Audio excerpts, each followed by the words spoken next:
Good morning friends. I hope आप सब अच्छे होंगे। आपका स्वागत है आपके अपने YouTube channel current affairs for exam में।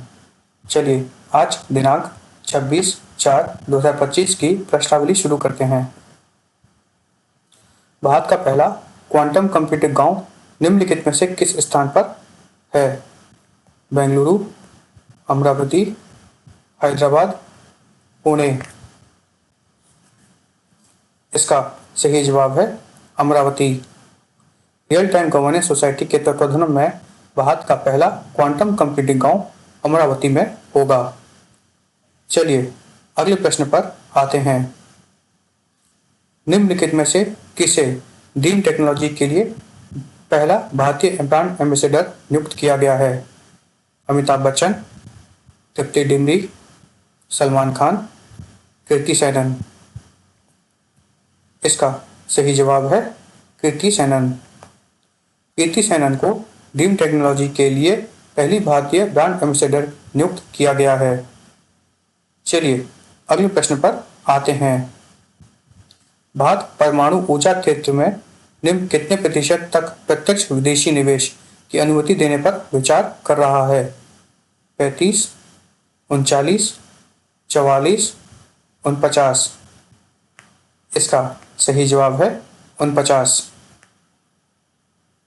भारत परमाणु ऊर्जा क्षेत्र में 49% तक प्रत्यक्ष विदेशी निवेश की अनुमति देने पर विचार कर रहा है।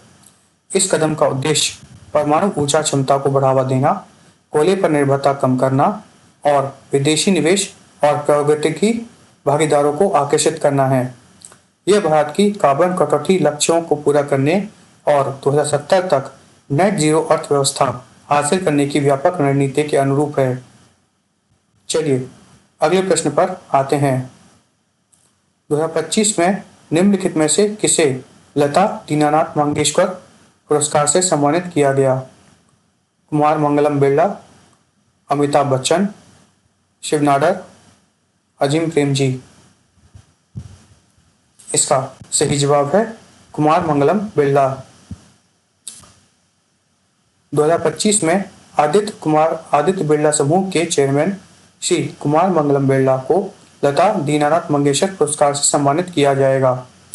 यह पुरस्कार मास्टर दीनानाथ मंगेशकर स्मृति प्रतिष्ठान द्वारा प्रतिवर्ष दिया जाता है, जो मंगेशकर परिवार द्वारा स्थापित एक धर्मार्थ ट्रस्ट है, जिसका उद्देश्य भारतीय सिनेमा, रंगमंच और शास्त्रीय संगीत में उत्कृष्ट योगदान देने वाले व्यक्तियों को सम्मानित करना है। यह पुरस्कार भारतीय शास्त्रीय संगीत की एक प्रतिष्ठित हस्ती पंडित दीनानाथ मंगेशकर के 23वें स्मृति दिवस पर प्रदान किया जाएगा। चलिए अगले प्रश्न पर आते हैं। निम्नलिखित में से किसने देश भर में यकृत रोगों से निपटने के लिए हेल्थ पहल का उद्घाटन किया? श्री नरेंद्र मोदी, श्री राजनाथ सिंह, श्री अमित शाह, श्री जयंत चौधरी। इसका सही जवाब है श्री अमित शाह। श्री अमित शाह ने देश भर में लीवर की बीमारियों से निपटने के लिए हेल्थ पहल का उद्घाटन किया।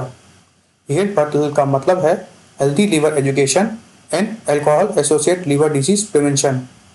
यह भारत का पहला बहुक्षेत्रीय राष्ट्रीय आंदोलन है, जो लीवर स्वास्थ्य, शराब के सेवन से होने वाली बीमारी और बीमारी के शुरुआती उपचार पर केंद्रित है। चलिए अगले प्रश्न पर आते हैं। कैलाश मानसरोवर यात्रा कितने वर्षों के बाद फिर से शुरू होने वाली है? 2, 3, 4, 5। इसका सही जवाब है 5। कैलाश मानसरोवर यात्रा 5 वर्षों के बाद शुरू होने वाली है। कोविड-19 महामारी और उसके बाद भारत और चीन के बीच सीमा के तनाव के कारण 5 साल का अंतराल कैलाश मानसरोवर यात्रा शुरू होने में लगा। यह यात्रा पवित्र कैलाश पर्वत और मानसरोवर झील के तीर्थ यात्रा है, जो हिंदुओं, जैनियों और बौद्धों के लिए महत्वपूर्ण है। इसका आयोजन विदेश मंत्रालय द्वारा किया जा रहा है। चलिए अगले प्रश्न पर आते हैं। हाल ही में निम्नलिखित में से किस देश ने पाकिस्तान के साथ नौसैनिक अभ्यास रद्द कर दिया है? Myanmar, Sri Lanka, Indonesia, Vietnam. इसका सही जवाब है श्रीलंका।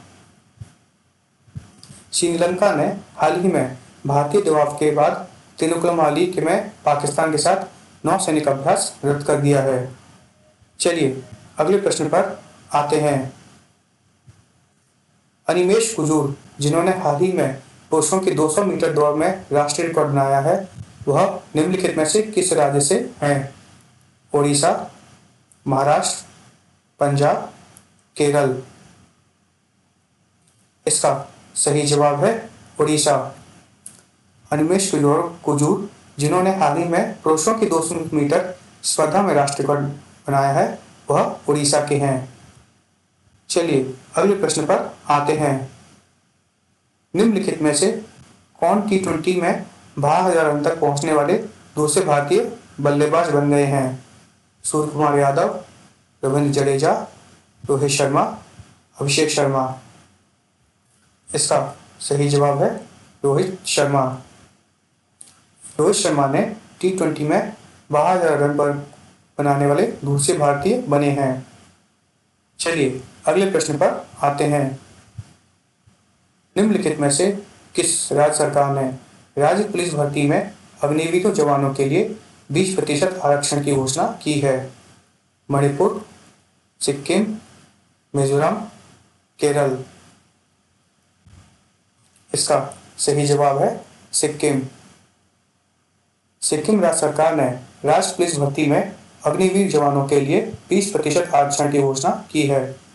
मुख्यमंत्री श्री प्रेम सिंह तमांग ने कहा कि उनकी सरकार राज्य पुलिस बल में विभिन्न श्रेणियों में पूर्व सैनिक कर्मियों की भर्ती करते समय 10 वर्ष की आयु में छूट प्रदान करेगी। फ्रेंड्स, आज का सेशन यहीं समाप्त होता है। आपको हमारा सेशन कैसा लगा कमेंट करके बताइएगा तथा लाइक एवं सब्सक्राइब अवश्य कीजिएगा। धन्यवाद।